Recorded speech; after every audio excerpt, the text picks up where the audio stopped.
गुज़िश्ता रोज Yemen से एक हैरान कुन खबर सामने आई है। हूसी हुक्काम ने ऐलान किया है कि उन्होंने एक बड़ा खुफिया जासूसी नेटवर्क पकड़ा है। जी हां, बड़े जासूसी नेटवर्क की बात तो हूसी मुजाहिदीन कर रहे हैं, जो इनके मुताबिक अमेरिका की CIA, इजराइल की मोसाद और सऊदी अरब की इंटेलिजेंस के मुश्तरका ताउन से चल रहा था।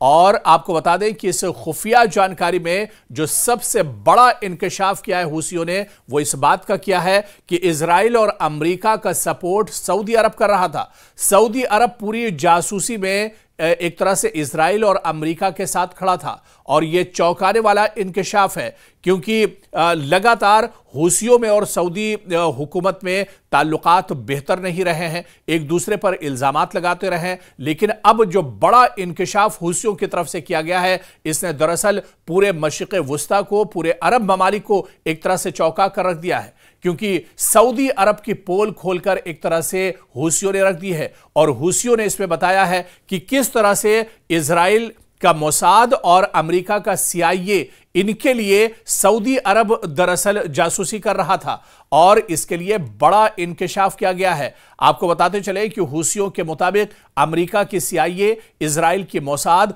और सऊदी अरब की इंटेलिजेंस के मुश्तरका ताउन से यह पूरा जाल दरअसल बुना जा रहा था। यह जासूसी का पूरा एक नेक्सस चल रहा था।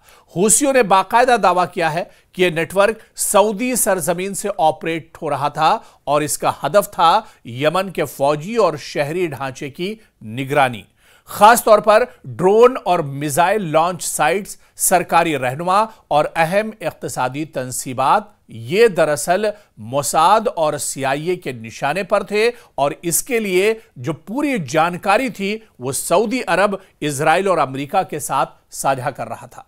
यह खबर एक ऐसे वक्त पर सामने आई है जब गजा की जंग ने पूरे मशरिक़ वुस्ता में हमदर्दी और मुखालिफत के नए खतूत खींच दिए हैं। सवाल यह है कि क्या वाकई यमन अब एक नए अरबी सियासी बहरान की जानिब बढ़ रहा है, या ये महज हूसियों का प्रोपेगेंडा है ताकि अवामी हमदर्दी हासिल की जा सके। और इसी को हम समझने की कोशिश करेंगे, क्योंकि यह मुद्दा बहुत अहम है और अगर इसमें सच्चाई होगी तो पूरे सऊदी और अरब ममालिक में एक तरह से भूचाल आ सकता है।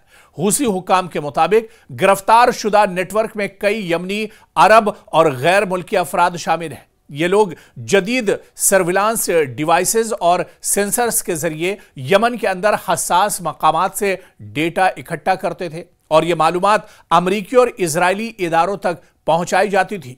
हूसियों ने इल्जाम लगाया है कि इन्हें मालूमात की बुनियाद पर अमरीकी और इजरायली ड्रोन हमले यमन में किए गए हैं। जो जासूसी दरअसल सऊदी अरब ने की है, तो हूसी मुजाहिदीन का मानना है कि सऊदी अरब की जासूसी की बुनियाद पर ही साउथ यमन में हालिया दिनों जो हमले किए गए हैं, जिसमें यमन के कई सिक्योरिटी फोर्सेस के बड़े अफसर मारे गए हैं, कई बड़े लीडरान मारे गए हैं और बहुत से आम लोगों का जानी नुकसान हुआ है। और ये जो हमले किए गए हैं, ये दरअसल सऊदी अरब की खुफिया जानकारी के बाद ही इजराइल और अमेरिका ने ये हमले किए हैं, जिनमें कई आम शहरी भी हलाक हुए हैं।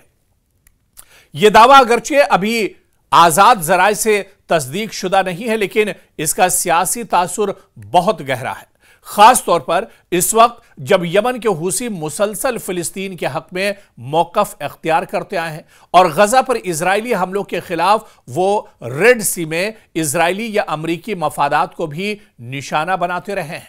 यह इंकशाफ सिर्फ एक जासूसी वाकया नहीं, बल्कि अरब दुनिया के अंदर बढ़ती हुई तकसीम की एक और अलामत है। सऊदी अरब और ईरान के दरमियान हालिया बहाली ताल्लुकात के बावजूद हूसियों का यह कदम सऊदी हुकूमत के लिए सिफारती दबाव भी पैदा कर सकता है।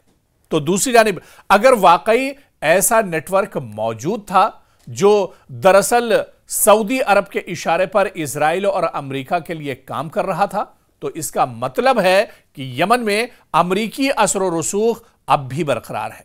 चाहे वॉशिंगटन बराह रास्त जंग में शामिल ना हो, लेकिन अमेरिका यह प्रोपेगेंडा एक तरह से कर रहा है और इजराइल के लिए यह इंकशाफ गजा की जंग के बाद इलाकाई सतह पर मजीद मुखालिफत एक तरह से बढ़ा सकता है।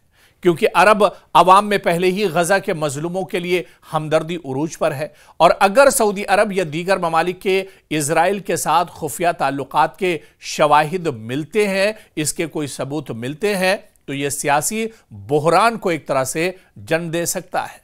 और अब तक आप देखिए कि अमेरिका और इजराइल और सऊदी अरब तीनों ममालिक की जानिब से इस इल्जाम पर कोई बाज़ाब्ता रद्द-ए-अमल सामने नहीं आया है, क्योंकि हूसी मुजाहिदीन ने जिस इंकिशाफ की बात की है, जिस जासूसी नेटवर्क की बात की है, इस पर और बाकायदा हूसी जो मुजाहिदीन हैं इसके लिए सबूत भी लेकर आए हैं। उन्होंने बाकायदा कुछ गिरफ्तारियां की हैं और इस गिरफ्तारी में जो लोग पकड़े गए हैं वो दरअसल इस बात के शवाहिद हैं और इस बात का सबूत है कि सऊदी अरब किस तरह से इजराइल और अमेरिका के साथ मिलकर यमन के खिलाफ दरअसल पूरी साजिश रच रहा था। लेकिन दूसरी तरफ अमेरिका, इजराइल और सऊदी अरब, इन तीनों ममालिक ने इस इल्जाम पर कोई बाज़ाब्ता जवाब अभी तक नहीं दिया है।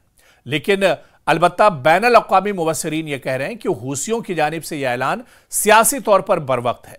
गजा के हालात के दरमियान अपनी इस्लामी और अरब शिनाख्त को मजबूत करने का यह एक तरीका हो सकता है। दूसरी राय माहिरीन की यह भी है कि हूसी जो ईरान के करीबी इत्तेहादी समझे जाते हैं, इस इंकिशाफ के जरिए अरब अवाम में सऊदी अरब की साख को कमजोर करना चाहते हैं। यह खदशा भी जो एक्सपर्ट्स हैं, जो माहिरीन हैं, जो जानकार हैं, उनकी तरफ से एक तरह से जाहिर किया जा रहा है कि इसके पीछे हूसी मुजाहिदीन की दरअसल चाल भी हो सकती है। जिस तरह से हमने पहले बताया कि हूसियों के दरमियान और सऊदी हुकूमत या सऊदी लीडरशिप के दरमियान कभी ताल्लुकात बेहतर नहीं रहे। हालांकि बीच में जिस तरह से 2 साल गजा की जंग हुई, हूसी लगातार इजराइल को निशाना बनाते रहे, चाहे रेड सी की बात कर ले या फिर इजराइल के जो सरहदी इलाके हैं वहां पर लगातार इनके हमले होते रहे। लेकिन हालिया जो इंकशाफ हूसियों ने किया है, सऊदी अरब के रिश्ते इजराइल और अमेरिका के साथ, मोसाद और CIA के लिए सऊदी अरब का जो इंटेलिजेंस काम कर रहा है, इससे पूरे मशरिक़ वुस्ता में अरब ममालिक में एक तरह से भूचाल आ सकता है। और अगर हूसियों का यह दावा दुरुस्त है तो यह सिर्फ एक जासूसी कहानी नहीं, बल्कि अरब दुनिया के इत्तेहाद पर एक गहरा सवालिया निशान भी है कि क्या वाकई कुछ अरब हुकूमतें फिलिस्तीन के खिलाफ खुफिया तौर पर मगरबी ब्लॉक के साथ खड़ी हैं। यह बहुत अहम सवाल है, या फिर यह यमन की अंदरूनी सियासत का एक नया हरबा है। फिलहाल हकायक की तस्दीक अभी बाकी है, लेकिन एक बात तो तय है कि मशरिक़ वुस्ता में एतमाद का बहरान मजीद गहरा होता जा रहा है। गजा से यमन तक, शाम से लबनान तक, हर जगह एक ही सवाल गूंज रहा है, कौन किसके साथ है और कौन किसके खिलाफ है। यह जाहिर सी बात है कि आने वाले दिनों में तस्वीर एक तरह से साफ होगी और सऊदी अरब का जो चेहरा है वो एक तरह से निकलकर सामने आएगा।